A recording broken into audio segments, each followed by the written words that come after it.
नमस्कार विद्यार्थी मित्रांनो, स्वागत आहे सर्वांचं आपल्या युट्यूब चॅनलवर।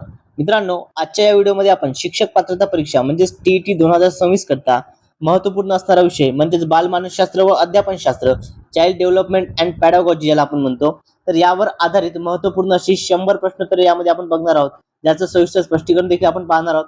बघा विद्यार्थी मित्रो, टीईटी पेपर 1 आणि पेपर 2 साठी हा व्हिडिओ खूप महत्त्वपूर्ण ठरणार आहे, त्यामुळे सर्वांनी हा व्हिडिओ अगदी शेवटपर्यंत बघायचा आहे। मानसशास्त्राचे दोन्ही परीक्षेमध्ये आपल्याला 30 प्रश्न जे आहेत ते विद्यार्थी मित्र विचारले जात असतात, त्यामुळे हा व्हिडिओ खूप महत्त्वपूर्ण ठरणार आहे। ओके, पहा आजच्या या व्हिडिओमध्ये विद्यार्थी मित्र बालमानसशास्त्र म्हणजे मानसशास्त्राचा बालकाचा विकास, मानसशास्त्रज्ञ, त्यांच्या उपपत्त्या, अध्यापन पद्धती, समावेशक शिक्षण यावर आधारित एकूण प्रश्नांचा समावेश असणार आहे। चला तर मग व्हिडिओला सुरुवात करूया। बघा, पहिला प्रश्न या ठिकाणी आपल्या स्क्रीनवरती आहे। प्रश्न काय आहे? बाल विकासाचा अर्थ काय? बघा विद्यार्थी मित्र, बाल विकासाचा अर्थ काय होतो? तर बाल विकासाचा अर्थ होतो विद्यार्थी मित्र, बालकाच्या शारीरिक, मानसिक आणि बौद्धिक क्षमतेत होणारा प्रगतिशील बदल म्हणजे बाल विकास होय। ऑप्शन नंबर बी या प्रश्नाचं योग्य उत्तर आहे। आपण विद्यार्थी मित्र फक्त प्रश्न आणि उत्तर या ठिकाणी डायरेक्ट समजून घेऊया। पहा, विकास जी आहे ही केवळ शारीरिक वाढ नसून, ओके, विकास काय ही केवळ शारीरिक वाढ नसून ती एक निरंतर चालणारी गुणात्मक प्रक्रिया आहे, ज्यामध्ये बालकाच्या शारीरिक रचनेसोबतच मानसिक, बौद्धिक आणि सामाजिक क्षमतांमध्ये प्रगतिशील बदल होत जातात। ओके, चला यानंतर पुढील प्रश्न बघा। पुढचा प्रश्न आपल्या स्क्रीनवरती आहे। प्रश्न काय? मानसशास्त्राचा जनक कोणास म्हटले जाते? आता विद्यार्थी मित्र या ठिकाणी प्रश्न आपल्याला काय विचारलाय? मानसशास्त्राचा जनक, तर मानसशास्त्राचा जनक म्हटलं विद्यार्थी मित्र तर तो आहे एरिस्टॉटल। ओके, या ठिकाणी समजून घेऊया। एरिस्टॉटल या ठिकाणी ऑप्शन आपल्याला नाही आहे, ते आपण समजून घेऊया। पण या प्रश्नाचं उत्तर काय? एरिस्टॉटल हे या प्रश्नाचं उत्तर आहे, तुम्ही नोट डाऊन करून घ्यावे। ओके, चला एरिस्टॉटल हा जनक आहे। आता मग दिलेल्या पर्यायापैकी आपल्याला विल्यम वुंट हा जो आहे याला काय म्हणतात? तर याला आधुनिक मानसशास्त्रज्ञाचा जनक असे म्हणतात। ओके, काय म्हणतात विल्यम वुंटला? विल्यम वुंट याला आधुनिक मानसशास्त्राचा जनक असे म्हणतात। आधुनिक मानसशास्त्राचा जनक। तर बघा आता विद्यार्थी मित्र, विल्यम वुंटला आधुनिक मानसशास्त्राचा जनकच का म्हणतात याचं आपण देखील स्पष्टीकरण समजून घेऊ।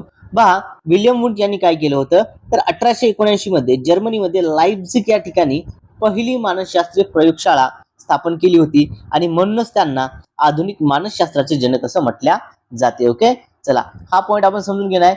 आधुनिक मानसशास्त्राचा जनक म्हटलं तर विल्यम वुंट आणि मानसशास्त्राचा जनक म्हटलं तर या ठिकाणी एरिस्टॉटल। ओके, चलो यानंतर पुढील प्रश्न बघा विद्यार्थी मित्र।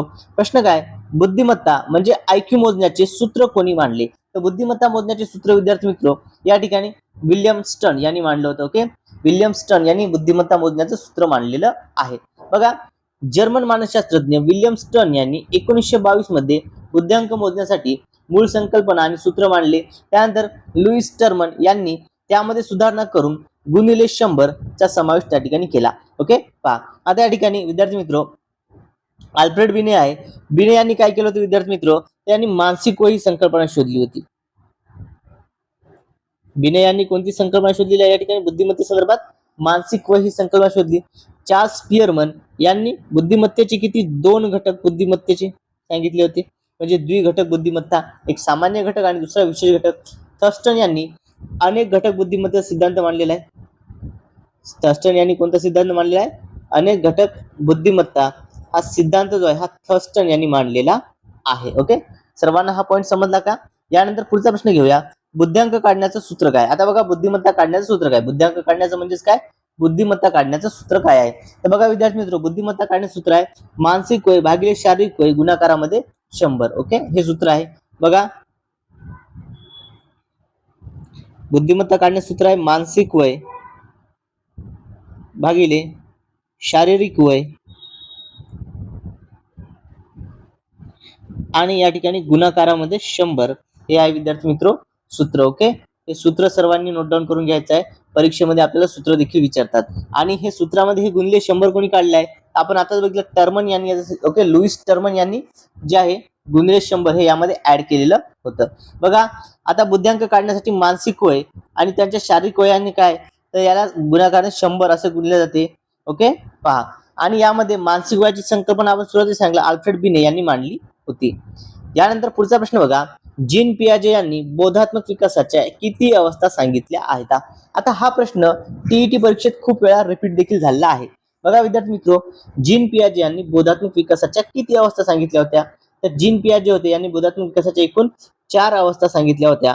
ऑप्शन नंबर सी 4 हे या प्रश्नाचं योग्य असं उत्तर आहे. मग कोणकोणत्या 4 अवस्था? बघा, यामध्ये संवेदी कारक अवस्था आहे, क्रियापूर्व अवस्था आहे, मूर्त क्रियात्मक अवस्था आणि अमूर्त क्रियात्मक अवस्था, अशा 4 अवस्था ज्या आहेत जीन पियाजे यांनी सांगितल्या होत्या. ओके, चला विद्यार्थी मित्र, व्हिडिओ आवडल्यास सर्वांनी व्हिडिओला लाईक करायचा आहे आणि जर तुम्ही अजूनही आपल्या चॅनलला सबस्क्राईब केलं नसेल तर सर्वांनी चॅनलला सबस्क्राईब करायचं आहे. जे टीईटी आणि सीटीईटी या दोन्हीची तयारी करतायत विद्यार्थी मित्र, त्या सर्वांनी आपल्या चॅनलला सबस्क्राईब करायचं आहे. त्यानंतर पुढचा प्रश्न घेऊया. पुढील प्रश्न पहा, कोहलरने कोणत्या प्राण्यावर प्रयोग केला? बघा विद्यार्थी मित्र, कोहलर यांनी कोणत्या प्राण्यावर प्रयोग केला असा प्रश्न आपल्याला विचारलेला आहे. तर कोहलरने विद्यार्थी मित्र या ठिकाणी सुलतान नावाच्या एका चिंपांजी माकडावरती प्रयोग केला होता. ऑप्शन नंबर सी सुलतान चिंपांजी हे या प्रश्नाचं योग्य असं उत्तर आहे. ओके, पहा आता विद्यार्थी मित्र, या ठिकाणी मांजर जे आहे, मांजरावरती कोणी प्रयोग केला होता? तर मांजरावरती विद्यार्थी मित्र थॉर्नडाईक यांनी केला होता. मांजरावरती थॉर्नडाईक या मानसशास्त्रज्ञाने प्रयोग केला होता. त्यानंतर उंदरावरती स्किनरचा आहे. ओके, उंदरावरती स्किनर यांनी प्रयोग केला आहे. सोबतच स्किनरने कबुतरावरती विशेष प्रयोग प्रसिद्ध आहे. ओके, कबुतरावरचा स्किनरचा जो प्रयोग आहे हा विशेष प्रसिद्ध आहे. त्यानंतर कुत्रा जो आहे विद्यार्थी मित्र, कुत्र्यावरती कोणी केला तर पॅव्लोन यांनी केला होता. कुत्र्यावरती पॅव्लोन यांनी प्रयोग केला होता आणि या ठिकाणी कोहलर यांनी सुलतान नावाच्या माकडावरती प्रयोग केला होता. ओके, चला बघा विद्यार्थी मित्र, या ठिकाणी गेसाल्टवादी मानसशास्त्रज्ञ कोहलर यांनी सुलतान नावाच्या चिंपांजीवर प्रयोग केला आणि मर्मदृष्टीद्वारे मिळणारे अध्ययन म्हणजे इन्साइटफुल लर्निंग हा सिद्धांत त्यांनी मांडला. ओके, आता बघा या ठिकाणी इन्साइटफुल लर्निंग म्हणजेच काय विद्यार्थी मित्र, यालाच समष्टीवादी मर्मदृष्टी अध्ययन असंही म्हटल्या जाते. यानंतर पुढचा प्रश्न बघा, थॉर्नडाईकचा जो नियम आहे, ओके, थॉर्नडाईक यांच्या शिक्षणाच्या मुख्य नियमात कोणता नियम नाही असा प्रश्न आपल्याला विचारलेला आहे. ओके, बघा थॉर्नडाईकने शिक्षणाचे 3 नियम सांगले, यामध्ये कोणता नियम येत नाही? तर बघा यामध्ये येणारे सांगतो तुम्हाला. यामध्ये विद्यार्थी मित्र सज्जतेचा नियम आहे, सरावाचा आहे आणि परिणामाचा आहे. येत नाही तो म्हणजे सापेक्षतेचा, आणि यामध्ये आपल्याला येत नाही म्हटलंय त्यामुळे ऑप्शन नंबर डी सापेक्षतेचा नियम हेच या प्रश्नाचं योग्य असं उत्तर आहे. ओके, पहा एडवर्ड थॉर्नडाईक यांनी अध्ययनाचे 3 मुख्य नियम दिले, ज्यामध्ये सज्जतेचा नियम लॉ ऑफ रेडिनेस, सरावाचा नियम लॉ ऑफ एक्सरसाइज आणि परिणामाचा नियम लॉ ऑफ इफेक्ट हा त्यांनी सांगितलेले होते. यानंतर नेक्स्ट क्वेश्चन पहा, पुढचा प्रश्न आहे, स्कॅफोल्डिंग ही संकल्पना कोणी मांडली? ओके, स्कॅफोल्डिंग ही जी संकल्पना आहे ती कोणी मांडली असा प्रश्न या ठिकाणी आपल्याला विचारण्यात आलेला आहे. तर स्कॅफोल्डिंगची संकल्पना लेव वायगोस्की यांनी मांडलेली आहे. ऑप्शन नंबर बी हे आपल्या प्रश्नाचं योग्य असं उत्तर आहे. ओके, स्कॅफोल्डिंग कोणी मांडले आहे? तर लेव वायगोस्की यांनी ही संकल्पना मांडलेली आहे. पहा विद्यार्थी मित्र, वायगोस्की यांच्या सामाजिक सांस्कृतिक सिद्धांतात स्कॅफोल्डिंग म्हणजे काय? बालकाला एखादी नवीन गोष्ट शिकताना किंवा समस्या सोडवताना प्रौढांकडून किंवा शिक्षणाकडून सुरुवातीला दिले जाणारे तात्पुरते सहाय्य किंवा आधार याला स्कॅफोल्डिंग असे म्हणतात. यानंतर पुढचा प्रश्न बघा, अभिजात अभिसंधान कोणी मांडले? ओके, अभिजात अभिसंधान हा जो ही जी उपपत्ती आहे, ओके, क्लासिकल कंडिशनिंग ज्याला म्हणतात, हे कोणी मांडले? तर विद्यार्थी मित्र अभिजात अभिसंधान हे कोणी मांडले? तर हे पॅव्लोन यांनी मांडलेलं आहे. ऑप्शन नंबर बी इव्हन पॅव्लोन हे आपल्या प्रश्नाचं योग्य असं उत्तर आहे. ओके, अभिजात अभिसंधान कोणी मांडलंय? इव्हन पॅव्लोन यांनी हे मांडलेलं आहे. ओके, बघा या ठिकाणी इव्हन पॅव्लोनचं काय उपपत्ती आहे विद्यार्थी मित्र, हे सर्व नावे उपपत्त्याचे आहेत. अभिजात अभिसंधान. ओके, अभिजात अभिसंधान. त्यानंतर विद्यार्थी मित्र बघा स्किनर, ओके, बीएफ स्किनर जे आहेत तर स्किनरची आहे साधक अभिसंधान उत्पत्ती. स्किनर यांची कुठली आहे? स्किनर यांची साधक अभिसंधान उत्पत्ती येते. त्यानंतर अल्बर्ट बांदुरा यांची सामाजिक निरीक्षणात्मक उत्पत्ती जी आहे ती अल्बर्ट बांदुरा यांची आहे. आणि थॉर्नडाईक यांची प्रयत्न प्रमाण उत्पत्ती आहे. विद्यार्थी मित्र बघा अशा पद्धतीच्या 4ही उपपत्त्या आपण बघितल्या आहे. ओके, बघा अभिजात अभिसंधान कोणी मांडले? तर इव्हन पॅव्लोन यांनी मांडले. प्रयत्न प्रमाण थॉर्नडाईक यांनी, सामाजिक निरीक्षणात्मक अल्बर्ट बांदुरा आणि साधक अभिसंधान जर म्हटलं तर बीएफ स्किनर यांनी हे मांडलेलं आहे. ओके, पहा आता अभिजात अभिसंधान जे आहे मांडताना रशियन शरीरशास्त्रज्ञ इव्हन पॅव्लोन यांनी कुत्र्यावरती हा प्रयोग केला आणि लाळ गाळण्याच्या प्रक्रियेद्वारे उद्दीपक प्रतिसाद म्हणजे स्टिम्युलस अँड रिस्पॉन्स हा सिद्धांत त्यांनी मांडला. यालाच अभिजात अभिसंधान असे म्हटल्या जाते. ओके, पहा यानंतर पुढील प्रश्न बघा, साधक अभिसंधान हे कोणाचे आहे? तर आताच आपण बघितलं साधक अभिसंधान कोणाचे आहे? बीएफ स्किनर यांचं साधक अभिसंधान आहे. ओके, आणि हा प्रयोग कशावर होता? तर हा प्रयोग कबूतर या पक्षावरती करण्यात आलेला होता.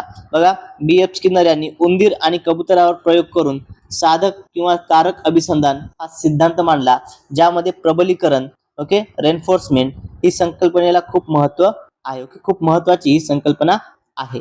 यानंतर नेक्स्ट क्वेश्चन घेऊया. पुढचा प्रश्न बघा विद्यार्थी मित्र. प्रश्न काय? समावेशक शिक्षण. ओके, समावेशक शिक्षण म्हणजे काय? तर यामध्ये सर्व प्रकारच्या मुलांना एकाच छताखाली शिक्षण देणे, याचा अर्थ काय? समावेशक शिक्षण होते. मग यामध्ये कोणकोणती मुले येतात? सामान्य मुले, तसेच विशेष गरजा असणारी मुले, ज्यामध्ये दिव्यांग, वंचित घटक यांना कोणत्याही भेदभावाशिवाय एकाच सामान्य शाळेत एकाच क्षेत्राखाली त्या ठिकाणी शिकवणे, याचा अर्थ काय? समावेशक शिक्षक असा होतो. यानंतर मतिमंद या मुलांचा बुद्ध्यांक सामान्यतः किती असतो? तर मतिमंद जी मुले असतात विद्यार्थी मित्र, याचा बुद्ध्यांक सामान्यतः हा 70 पेक्षा कमी असतो. ऑप्शन नंबर डी हे आपल्या प्रश्नाचं योग्य असं उत्तर आहे. ओके, बघा 70 पेक्षा कमी असणारी मुले ही मतिमंद अशी मानल्या जातात. यानंतर सर्जनशीलता म्हणजेच क्रिएटिव्हिटी ही कशाशी संबंधित आहे? तर सर्जनशीलता विद्यार्थी मित्र ही अपसारी विचाराशी संबंधित असतं. ऑप्शन नंबर बी हे आपल्या प्रश्नाचं योग्य असं उत्तर आहे. बघा, अपसारी विचार म्हणजे काय? तर एकाच समस्येवर विविध बाजूंनी विचार करून अनेक नवनवीन कल्पक उत्तरे त्या ठिकाणी शोधणे, आणि हीच सर्जनशीलतेची मुख्य ओळख आहे. यानंतर पुढील प्रश्न बघा. प्रगतिशील शिक्षणाचे जनक कोण आहेत? तर प्रगतिशील शिक्षणाचे जनक जॉन डुई हे आहेत विद्यार्थी मित्र. अमेरिकन विचारवंत जॉन डुई यांनी प्रगतिशील शिक्षणाचा पाया घातला आणि कृतीद्वारे शिक्षण ही संकल्पना जी आहे विद्यार्थी मित्र, त्यांनी लोकशाही मूल्यावरती भर दिला. यानंतर नैतिक विकासाचा सिद्धांत जो आहे विद्यार्थी मित्र, कोहलबर्ग यांनी नैतिक विकासाच्या किती पातळ्या सांगितल्या? आता यामध्ये कोहलबर्ग यांनी नैतिक विकासाच्या किती पातळ्या सांगितल्या? तर त्यांनी एकूण 3 पातळ्या सांगितल्या होत्या विद्यार्थी मित्र. ओके, बघा, पूर्व पारंपरिक, पारंपरिक आणि उत्तर पारंपरिक असे 3 टप्पे जे आहे कोहलबर्ग यांनी सांगितले. आणि कोहलबर्ग यांचा सिद्धांत म्हटलं तर नैतिक विकासाचा सिद्धांत हा कोहलबर्ग यांनी मांडलेला आहे. यानंतर पुढचा प्रश्न बघा. झेडपीडी म्हणजे काय? तर झेडपीडी म्हणजे zone of proximal development. Okay, zone of proximal development. Option number B हे आपल्या प्रश्नाचं योग्य असं उत्तर आहे. यानंतर शिरपादाभिमुख विकास म्हणजे काय? तर विद्यार्थी मित्र, डोक्याकडून पायाकडे होणारा विकास म्हणजे शिरपादाभिमुख विकास होय. बघा, विकासाच्या तत्वानुसार बालकाचा शारीरिक विकास हा प्रथम डोक्याच्या भागाकडून सुरू होऊन खाली पायाच्या बोटांकडे सरकतो, यालाच शिरपादाभिमुख विकास असे म्हटल्या जाते. यानंतर किशोरावस्था हा ताणतणावाचा काळ असे कोणी म्हटलेलं आहे? ओके, किशोरावस्थेला ताणतणावाचा काळ असं कोणी म्हटलं? तर स्टॅनले हॉल यांनी म्हटलेलं आहे. डॉक्टर स्टॅनले हॉल यांनी कुमारावस्थेचे वर्णन वादळ आणि ताणतणावाचा काळ असं केले आहे, कारण या वयात मुलांमध्ये शारीरिक व भावनिक विकास हे वेगाने होत असतात. यानंतर बहुविध बुद्धिमत्ता सिद्धांत हा कोणी मांडला? तर विद्यार्थी मित्र, बहुविध बुद्धिमत्ता सिद्धांत हा हॉवर्ड गार्डनर यांनी मांडलेला आहे विद्यार्थी मित्र. बहुविध बुद्धिमत्ता सिद्धांत. ओके, बघा, हॉवर्ड गार्डनर यांनी बुद्धिमत्ता ही एक घटकीय नसून माणसाकडे वेगवेगळ्या प्रकारच्या बुद्धिमत्ता असतात. यामध्ये त्यांनी भाषिक, तार्किक, सांगीतिक अशा स्वरूपाच्या एकूण 8 ते 9 प्रकारच्या बुद्धिमत्ता, स्वतंत्र बुद्धिमत्ता असतात ते स्पष्ट केले. गिलफोर्ड यांनी बुद्धिमत्तेचे 120 घटक सांगितले होते, हे देखील महत्वपूर्ण आहे. यानंतर बालमजुरी प्रतिबंध कायदा कोणत्या वर्षी लागू झाला? तर बालमजुरी प्रतिबंध कायदा हा 1986 मध्ये लागू करण्यात आला होता. बघा, बालमजुरीला आळा घालणे आणि मुलांच्या हक्काचे रक्षण करण्यासाठी भारत सरकारने 1986 मध्ये बालमजुरी प्रतिबंध कायदा आणि अधिनियम संमत केला. यानंतर मुले म्हणजे कोरीपाटी असतात असे कोणी म्हटले आहे? तर मुले म्हणजे कोरीपाटी असतात असे विद्यार्थी मित्र हे ब्रिटिश तत्वज्ञ जॉन लॉक यांनी म्हटले आहे. Option number C John Locke हे आपल्या प्रश्नाचं योग्य असं उत्तर आहे. बघा, यांचं म्हणणं आहे की जन्माच्या वेळी बालकाचे मन हे कोऱ्या पाटीसारखे असते आणि यावरून काय, ज्यावर अनुभवाद्वारे सर्व गोष्टी या लिहिल्या जातात. ओके, यावरती काय, अनुभवाद्वारे इतर सर्व गोष्टी या लिहिल्या जातात असं त्यांचं म्हणणं आहे. यानंतर पुढचा प्रश्न बघा. लर्निंग विदाउट बर्डन हा अहवाल कोणाचा आहे? तर लर्निंग विदाउट बर्डन हा अहवाल यशपाल समितीने मांडलेला आहे विद्यार्थी मित्र. ऑप्शन नंबर सी यशपाल समिती हे आपल्या प्रश्नाचं योग्य असं उत्तर आहे. ओके, लर्निंग विदाउट बर्डन हे यशपाल समितीचा अहवाल आहे. बघा, 1993 मध्ये प्राध्यापक यशपाल यांनी लर्निंग विदाउट बर्डन हा अहवाल सादर केला, ज्यामध्ये शालेय दप्तराचे ओझे कमी करून घोकणपट्टीऐवजी आकलनावर भर देण्याची शिफारस करण्यात आलेली होती. यानंतर पुढचा प्रश्न बघा. RTE 2009 नुसार प्राथमिक शाळेत शिक्षक विद्यार्थी प्रमाण किती असावे? बघा विद्यार्थी मित्र, प्राथमिक शाळेमध्ये म्हटले आहे म्हणजेच काय, तर इयत्ता 1 ते 5 म्हणजे प्राथमिक. ओके, बघा या ठिकाणी प्राथमिक शाळेमध्ये विद्यार्थी मित्र शिक्षकाचं प्रमाण काय असायला पाहिजे? तर पहा या ठिकाणी विद्यार्थी मित्र प्रमाण हे 30 विद्यार्थ्यामागे एक शिक्षक असायला लागते. ओके, बघा किती, तर 30 विद्यार्थी असतील, 30 विद्यार्थ्यामागे एक शिक्षक असायला हवा असं प्रमाण असतं, म्हणजे 30:1. ऑप्शन नंबर सी हे आपल्या प्रश्नाचं योग्य असं उत्तर आहे. ज्या शिक्षण हक्क कायदा RTE, okay, right to education 2009 नुसार प्राथमिक स्तरावर इयत्ता 1 ते 5वी वर प्रत्येकी 30 विद्यार्थ्यामागे एक शिक्षक असावा, म्हणजे 30:1 असणं या ठिकाणी काय हे बंधनकारक आहे. यानंतर ओके, डिस्लेक्सिया कशाशी संबंधित आहे. ओके, डिस्लेक्सिया हा कशाशी संबंधित आहे, तर डिस्लेक्सिया म्हणजे विद्यार्थी मित्रो हा आहे या ठिकाणी सौम्य अध्ययन दोष आहे, ज्यामध्ये काय अक्षर ओळखण्यामध्ये अडचणी निर्माण होतात, म्हणजे काय वाचनातील दोष. ओके, वाचनातील दोष याला डिस्लेक्सिया असं म्हटल्या जाते. त्यानंतर बघा विद्यार्थी मित्रो डिस्ग्राफिया ग्राफिया म्हणजे काय, या ठिकाणी कॅलिग्राफी आपण म्हणतो, म्हणजे लेखन. ओके, कॅलिग्राफी म्हणजे काय, लेखन. तर ग्राफियावरून आपण लक्षात ठेवूया हा आहे लेखनातील दोष. ओके, डिस्ग्राफिया कशातील आहे, लेखनातील दोष. डिस्ग्राफिया हा प्रामुख्याने लेखनाशी संबंधित असणारा दोष आहे. यात अक्षराचे आकार न जमलेली, त्यांना चुका होणे असं यामध्ये असतं. यानंतर पुढचा प्रश्न बघा, डिस्कॅल्क्युलिया कशाशी संबंधित आहे, तर कॅल्क्युलिया म्हणजेच काय, कॅल्क्युलेशन करणे म्हणजेच काय विद्यार्थी मित्र, तर गणित करणे. मग गणितीय क्रिया करण्यातील दोष याला डिस्कॅल्क्युलिया असे म्हटल्या जाते. ओके, चला विद्यार्थी मित्र, व्हिडिओ आवडत असल्यास सर्वांनी व्हिडिओला लाईक करायचा आहे. आणि जर तुम्ही सीईटी, ओके, बघा विद्यार्थी मित्र, जर तुम्ही टीईटी आणि सीटीईटी याची तयारी करत असाल तर सर्वांनी आपल्या चॅनलला सबस्क्राईब करायचं आहे. ओके, तुम्ही जर अजूनही चॅनलला सबस्क्राईब केलं नसेल तर सर्वांनी आपल्या चॅनलला सबस्क्राईब करायचं आहे. आणि जर तुम्हाला या प्रश्नाची PDF हवी असेल तर PDF मिळवण्याकरता कमेंटमध्ये PDF मेसेज करता तुम्हाला लिंक त्या ठिकाणी सेंड करून दिल्या जाईल. यानंतर बघा, अध्यापनाची सर्वात प्रभावी पद्धत कोणती आहे, तर अध्यापनाची सर्वात प्रभावी पद्धत ती म्हणजे कृतीतून शिक्षण. ओके, कोणी सांगले, जॉन डुई.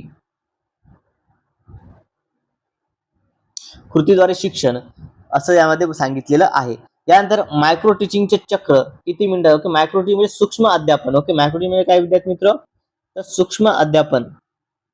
मग आता सांगा सूक्ष्म अध्यापन हे किती मिनिटाचं असायला हवं, तर बघा NCERT जो आहे या ठिकाणी सूक्ष्म अध्यापनाचा कालावधी हा 36 मिनिटाचा असतो.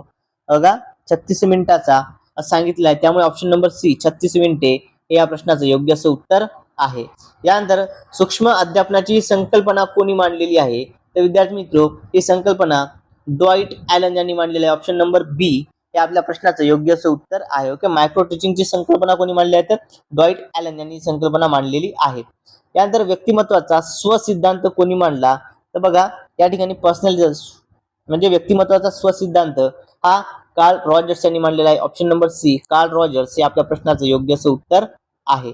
यानंतर प्रकल्प पद्धतीचे जनक कोण, तर प्रकल्प पद्धतीचे जनक आहे विद्यार्थी मित्र जॉन डुई. ऑप्शन नंबर या ठिकाणी प्रकल्प पद्धतीचे जनक कोण आहेत, तर ते आहेत WH किलपॅट्रिक. ओके, WH किलपॅट्रिक हे आहेत विद्यार्थी मित्र, आणि यांनी जॉन डुई यांच्या जे होते यांची अध्यापन पद्धती याचा विचारसरणीचा आधार घेऊन या ठिकाणी त्यांचे शिष्य जे आहेत हेनरी किलपॅट्रिक. ओके, हे कोणा शिष्य होते, जॉन डुईचे शिष्य आहेत विद्यार्थी मित्र किलपॅट्रिक यांनी हा पद्धती मांडलेली आहे.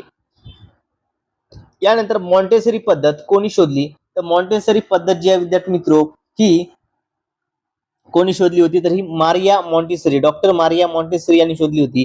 ऑप्शन नंबर सी या प्रश्नाचं योग्य असं उत्तर आहे. त्यानंतर किंडरगार्टन. ओके, किंडरगार्टन पद्धतीचे जनक कोण, तर या ठिकाणी किंडरगार्टन पद्धतीचे जनक आहे Friedrich Froebel. Okay, Friedrich Froebel हे जर्मनीचे होते. या ठिकाणी यांनी लहान मुलांना बालवाडी, मुलांची बाग ही संकल्पना जिथे खेळण्याच्या माध्यमातून शिक्षण दिल्या जाते ही संकल्पना शोधली, यालाच किंडरगार्टन असे म्हटल्या जाते. ओके, खेळण्याच्या माध्यमातून काय शिक्षण देणे. यानंतर शिक्षणात बक्षीस आणि शिक्षा हे काय आहे, तर शिक्षणामध्ये विद्यार्थी मित्र बक्षीस आणि शिक्षा या सर्व काय आहेत, या सर्व बाह्य प्रेरणा आहेत.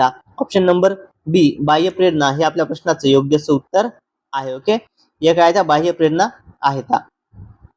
यानंतर पुढचा प्रश्न बघा विद्यार्थी मित्र, प्रयत्न प्रमाद उपपत्ती कोणाची आहे, तर प्रयत्न प्रमाद ही उपपत्ती आपण बघितल्या विद्यार्थी मित्र कोणाची आहे, तर ही येते थॉर्नडाईक यांची. ओके, एडवर्ड थॉर्नडाईक यांची कोणती आहे, प्रयत्न प्रमाद. त्यानंतर कोहलर यांची मर्मदृष्टी, स्किनर यांची साधक अभिसंधान,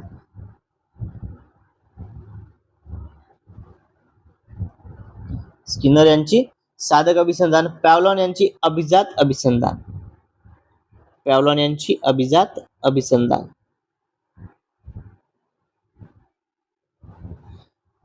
बघा यानंतर मर्मदृष्टी उत्पत्ती कोणाची, आताच आपण बघितलं कोहलर यांची आहे मर्मदृष्टी उत्पत्ती.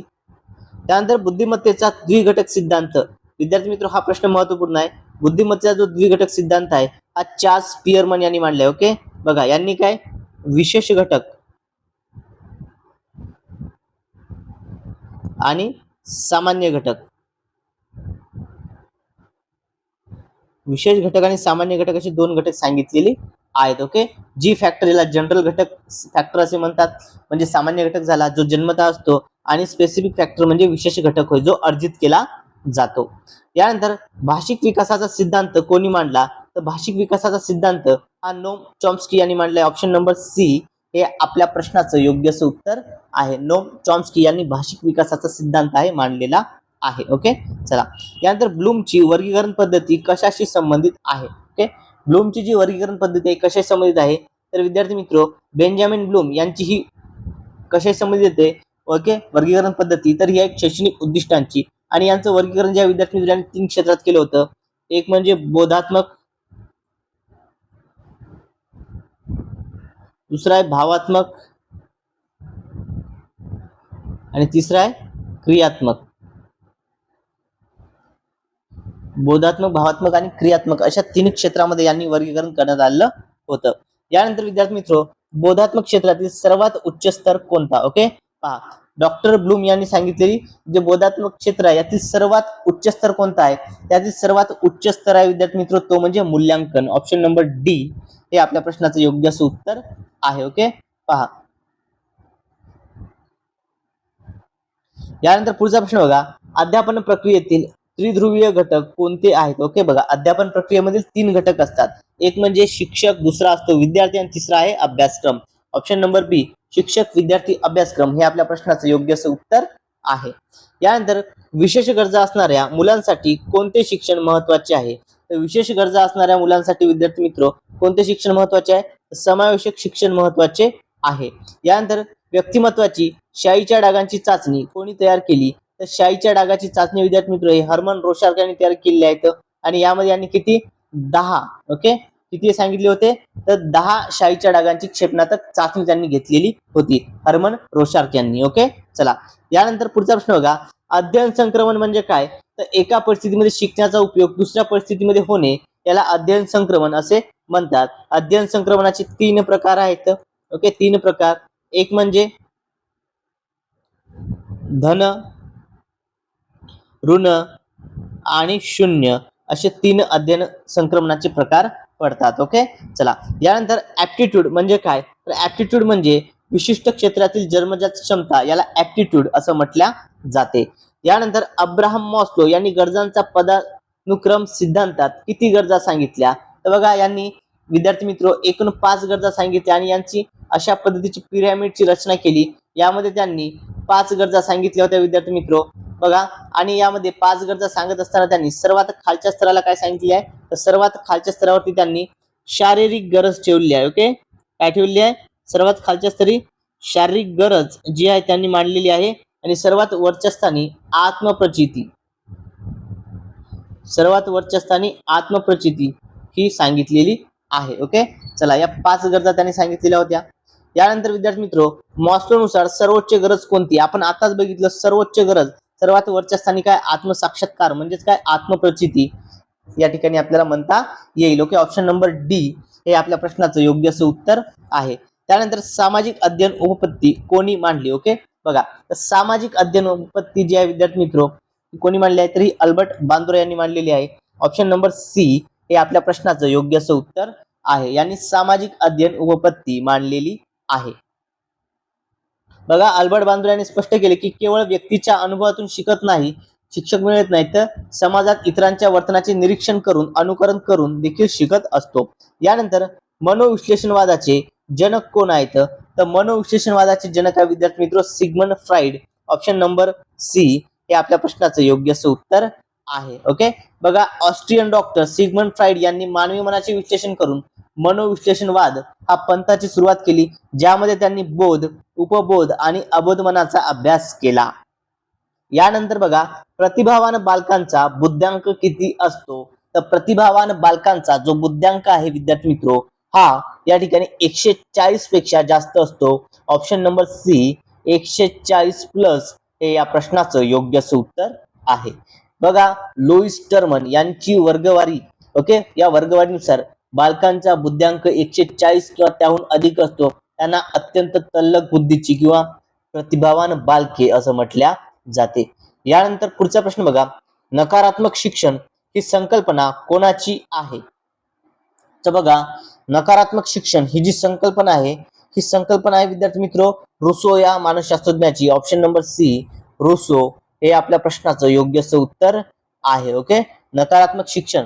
बघा, या ठिकाणी निसर्गवादी विचारवंत जीन सॅक रुसो यांच्या मते काय, बालकाला सुरुवातीला थेट पुस्तकी ज्ञान देण्याऐवजी निसर्गाच्या सानिध्यात चुकांमधून शिकू देणे म्हणजेच नकारात्मक शिक्षण. बघा, निसर्गाच्या सानिध्यात चुकांद्वारे शिकू देणे म्हणजेच काय, नकारात्मक शिक्षण होय. यानंतर एकात्मिक शिक्षण कधी सुरू झाले? तर बघा, एकात्मिक शिक्षणाची सुरुवात ही आपल्या भारतामध्ये विद्यार्थी मित्र 1974 पासून करण्यात आली. ऑप्शन नंबर बी 1974 हे आपल्या प्रश्नाचं योग्य उत्तर आहे. भारतात 1974 मध्ये विशेष गरजा असणाऱ्या बालकांसाठी, अपंग मुलांसाठी विद्यार्थी मित्र एकात्मिक शिक्षण योजना IEDC, ओके, बघा IEDC या ठिकाणी सुरू करण्यात आली. यानंतर वर्गातील शिस्त कशी असावी? तर वर्गातील शिस्त ही स्वशिस्त आणि लोकशाहीवादी असणं गरजेचं आहे. बघा, वर्गात भीतीपोटी निर्माण झालेली शिस्त ही तात्पुरती असते, मात्र विद्यार्थ्यांमध्ये स्वशिस्त जर निर्माण झाली तर वर्गाचे वातावरण लोकशाहीवादी आणि स्नेहाचे आदर्श मानल्या जाते. यानंतर अभ्यासक्रम या शब्दाचा उगम लॅटिन शब्दापासून झाला. कोणत्या लॅटिन शब्दापासून अभ्यासक्रमचा जो आहे या ठिकाणी उगम झाला? तर बघा, या ठिकाणी क्यूर्स, ओके, काय करी यापासून झालेला आहे. ऑप्शन नंबर ए करी हे या प्रश्नाचं योग्य उत्तर आहे. करी पासून काय, करिक्युलम हा शब्दाचा उगम त्या ठिकाणी झालेला आहे, म्हणजे धावण्याचा मार्ग. यानंतर बोधात्मक क्षेत्रातील सर्वात उच्च स्तर कोणता आहे? तर बोधात्मक क्षेत्रातील सर्वात उच्च स्तर जो आहे विद्यार्थी मित्र तो म्हणजे मूल्यांकन. यापूर्वी हा प्रश्न परीक्षेमध्ये आपण बघितलेला आहे. यानंतर पुढील प्रश्न घेऊया. तत्पूर्वी विद्यार्थी मित्र, तुम्ही जर अजूनही आपल्या चॅनलला सबस्क्राईब केलं नसेल तर सर्वांनी आपल्या चॅनलला सबस्क्राईब करायचं आहे आणि सबस्क्राईब करून कमेंटमध्ये PDF मेसेज करायचा आहे. तुम्हाला ही PDF मिळून जाईल विद्यार्थी मित्र, ओके. आणि सोबतच आपल्या या व्हिडिओला लाईक करायला विसरायचं नाही, सर्वांनी व्हिडिओला लाईक देखील करायचं आहे. यानंतर पुढील प्रश्न घेऊया. पुढचा प्रश्न बघा, अध्यापन क्षेत्रातील मुख्य केंद्रबिंदू कोण असतो? तर बघा, अध्यापन प्रक्रियेमध्ये मुख्य केंद्रबिंदू हा विद्यार्थी असतो विद्यार्थी मित्र. ऑप्शन नंबर बी विद्यार्थी हे आपल्या प्रश्नाचं योग्य उत्तर आहे. शालेय दप्तराचे ओझे कमी करणे हे कोणत्या समितीने सुचवले? आपण यापूर्वी बघितलं आहे, यशपाल समितीने हे सुचवलेलं आहे, ओके. यानंतर विशेष गरजा असणाऱ्या बालकांसाठी कोणते शिक्षण महत्वाचे आहे? सर्वसमावेशक शिक्षण. बालकाचा सर्वाधिक वेगाने विकास जो आहे हा कोणत्या अवस्थेमध्ये होतो? तर सर्वाधिक वेगाने विकास हा अर्भकावस्था आणि पूर्व बाल्यावस्था या अवस्थेमध्ये होत असतो. यानंतर बघा, क्रियात्मक विकास म्हणजे काय? तर क्रियात्मक विकास कशाला म्हणतात विद्यार्थी मित्र? तर या ठिकाणी बघा, स्नायूंचे नियंत्रण आणि समन्वय म्हणजे क्रियात्मक विकास होय.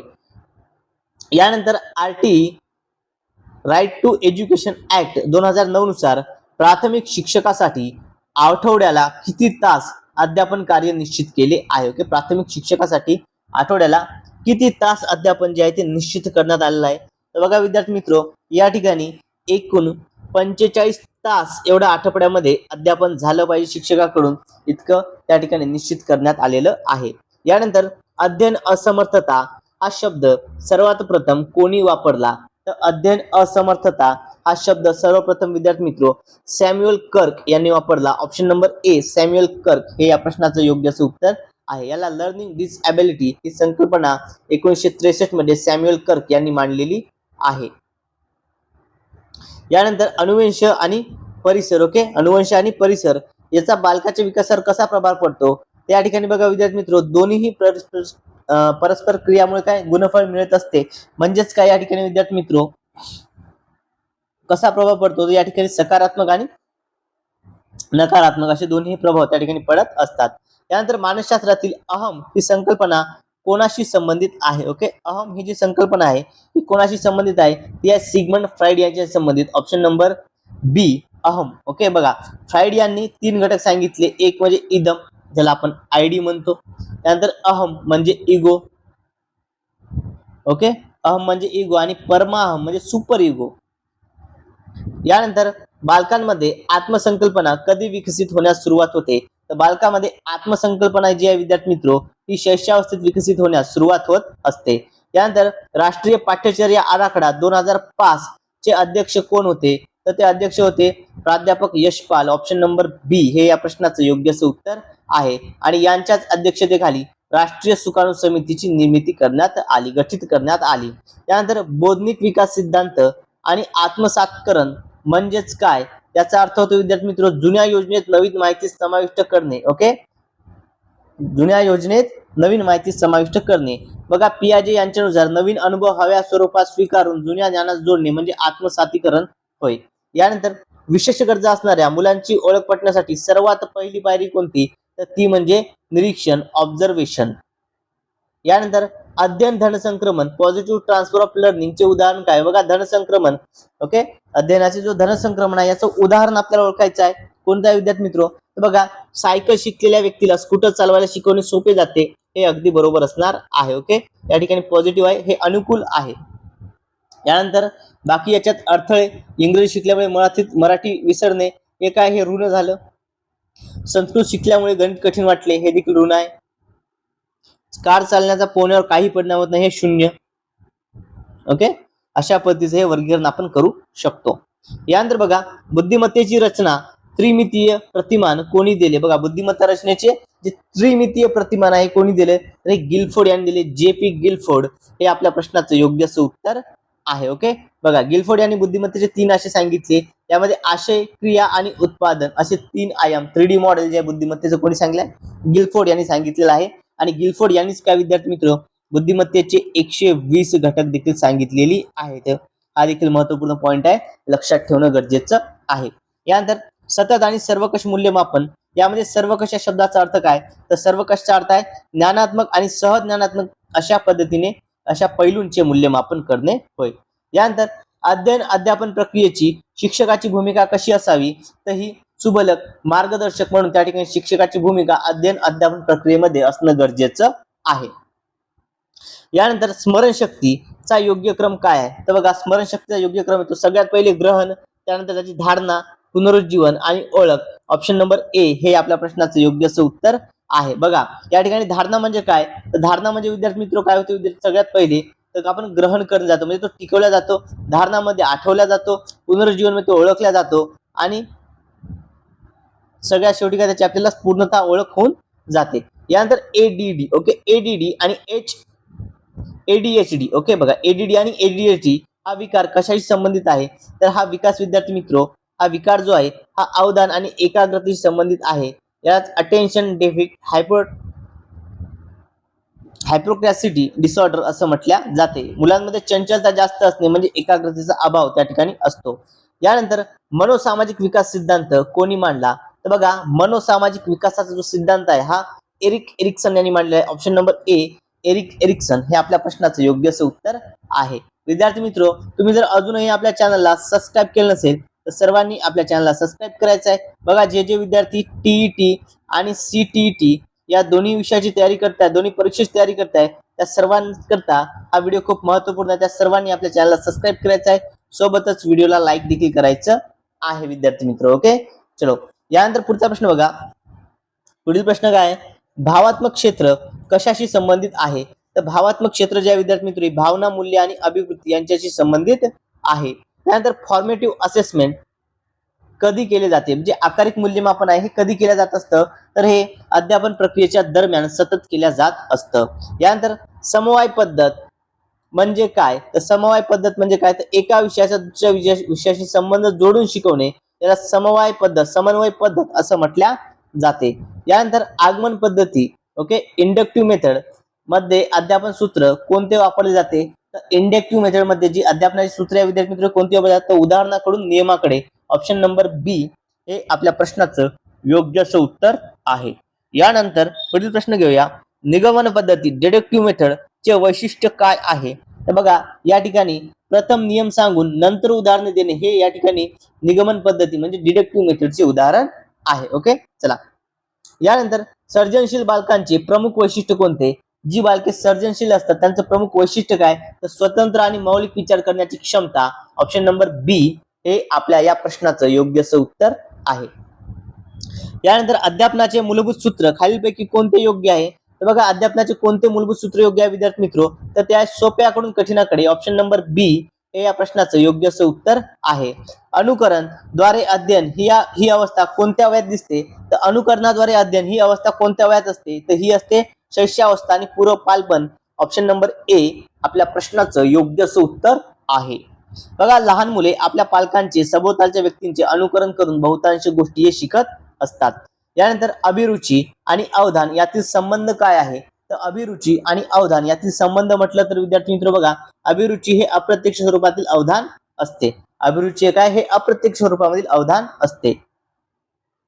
यानंतर उपचारात्मक अध्यापन ओके रिमेडाइल टीचिंग कोणासाठी असते? तर बघा हे असते अध्यापनात मागे पडलेल्या कमकुवत मुलांसाठी. ओके, अध्यापनात मागे पडलेल्या कमकुवत मुलांसाठी ही उपचारात्मक अध्यापन पद्धती असते. बघा निदानात्मक चाचणीद्वारे मुलांच्या अडचणी शोधून त्या दूर करण्यासाठी उपचारात्मक अध्यापन केल्या जाते. यानंतर वर्तनवादाचे जनक कोणाला म्हटले जाते? तर जे.बी. वॅटसन यांना वर्तनवादाचे जनक असं म्हटलेलं आहे. बघा वॅटसन यांनी 1913 मध्ये मानसशास्त्रात वर्तनवादाची स्थापना केली. स्वलिनता असणाऱ्या बालकांमध्ये प्रामुख्याने कोणते दोष दिसून येतात? तर स्वलिनता असणाऱ्या बालकांमध्ये प्रामुख्याने सामाजिक संवाद आणि संप्रेषणात अडचण हे दोष दिसून येत असतात. यानंतर अध्ययन निष्पत्ती म्हणजे काय? तर अध्यापनानंतर विद्यार्थ्यांच्या वर्तनात झालेला अपेक्षित बदल म्हणजे अध्ययन निष्पत्ती होय. यानंतर बालकाच्या नैतिक विकासातील शिक्षेची भीती हा टप्पा कोहलबर्गच्या कोणत्या पातळीत येतो? तर हा पूर्व पारंपरिक पातळीमध्ये येतो. ऑप्शन नंबर ए या प्रश्नाचं योग्य असं उत्तर आहे. यानंतर बघा अध्यापन पद्धतीत ज्ञानेंद्रियाचा जास्तीत जास्त वापर कशात होतो? तर हा होतो दृकश्राव्य साधने आणि प्रत्यक्ष कृतीमध्ये हा केला जातो. यानंतर प्राथमिक बाल्यावस्थाचा काळ कोणता मानला जातो? तर वय वर्ष 2 ते 6 वर्ष हा प्राथमिक बाल्यावस्थेचा काळ मानला जातो. यानंतर शून्य संक्रमण ओके अध्ययनाचे काय? शून्य संक्रमण म्हणजे काय? तर बघा या ठिकाणी एका ज्ञानाचा दुसऱ्या ज्ञानावर अनुकूल किंवा प्रतिकूल परिणाम न होणे म्हणजे कुठल्या स्वरूपाचा परिणाम न होणे याला शून्य संक्रमण असं म्हटल्या जाते. यानंतर बघा प्रकल्प पद्धती कशावर आधारित आहे? तर प्रकल्प पद्धती जी आहे विद्यार्थी मित्रो ती जीवन केंद्र आणि कार्यकेंद्री शिक्षणावर आधारित आहे. बुद्धिमत्ता आणि सर्जनशीलता यामध्ये सामान्यतः कसा संबंध असतो? तर बुद्धिमत्ता आणि सर्जनशीलता यामध्ये सामान्यतः धनात्मक म्हणजे पॉझिटिव्ह रिलेशन त्या ठिकाणी असते. त्यानंतर समीप दूरस्थ विकास प्रॉक्सिमल डिस्टल ट्रेंड म्हणजे काय? तर बघा शरीराच्या मध्याकडून दूरच्या अवयवांकडे याला समीप दूरस्थ विकास असं म्हटल्या जाते. यानंतर बालकेंद्रित शिक्षण मध्ये मुख्य केंद्रबिंदू कोण असतो? तर बालकेंद्रित शिक्षणामध्ये मुख्य केंद्रबिंदू हा बालक म्हणजेच विद्यार्थी त्या ठिकाणी असतो. यानंतर ब्रेल लिपी ही कशासाठी वापरली जाते? तर ब्रेल लिपी ही दृष्टीहीन अंध बालकांसाठी वापरली जाते. बघा लुईस ब्रेल यांनी दृष्टीहीन व्यक्तींना स्पर्शांच्या माध्यमातून वाचता यावे याकरता 6 ठिपक्यांवर आधारित ही ब्रेल लिपी लिहिलेली आहे. याचे शोधले किती? 6 ठिपके असतात. ब्रेल लिपीमध्ये किती? 6 ठिपके. यानंतर बघा शिक्षकाने वर्गात प्रश्न विचारण्याचा मुख्य उद्देश काय असतो? तर विद्यार्थ्यांचे अवधान आकर्षित करणे आणि विचार प्रक्रियेला चालना देणे हा मुख्य उद्देश त्या ठिकाणी असतो. यानंतर कुसमायोजन म्हणजे याचं मुख्य कारण काय असू शकते? बघा कुसमायोजनाचं मुख्य कारण काय असू शकते? तर बघा या ठिकाणी विद्यार्थी मित्र कुटुंबातील तणाव आणि उपेक्षा हे याचं मुख्य कारण असणार आहे. बघा बालकाला अनुकूल वातावरण मिळालं नाही ते सतत उपेक्षा झाल्यास कुसमायोजन म्हणजे असमाधानी त्या ठिकाणी बनायला लागतात. ओके, चला आणि या ठिकाणी 100वा प्रश्न बघा विद्यार्थी मित्र अध्ययन ही कशी प्रक्रिया आहे? ओके, अध्ययन ही कशी प्रक्रिया आहे असा प्रश्न या ठिकाणी आपल्याला विचारलेला आहे. तर अध्ययन ही कशी प्रक्रिया आहे? तर बघा ही सतत जन्मभर चालणारी निरंतर अशी प्रक्रिया आहे त्याला अध्ययन आपण म्हणतो. ओके, चला होप सर्वांना आजचा हा व्हिडिओ आवडला असेल. विद्यार्थी मित्र व्हिडिओ आवडला असल्यास सर्वांनी काय करायचं आहे? सर्वांनी आपल्या व्हिडिओला लाईक करायचं आहे आणि जर तुम्ही अजूनही आपल्या चॅनलला सबस्क्राईब केलं नसेल तर सर्वांनी आपल्या चॅनलला सबस्क्राईब करायचं आणि व्हिडिओ कसा वाटलाय कमेंटमध्ये सांगायचं आहे. आणि जर तुम्हाला या प्रश्नांची ही पीडीएफ हवी असेल, ती पीडीएफ मिळवण्याकरता विद्यार्थी मित्र तुम्ही कमेंटमध्ये पीडीएफ मेसेज करायचा, तुम्हाला लिंक त्या ठिकाणी सेंड करून दिल्या जाईल. ओके, चला मित्रांनो, आजच्या या व्हिडिओमध्ये एवढंच. भेटूया आता पुढच्या व्हिडिओमध्ये. Thank you so much.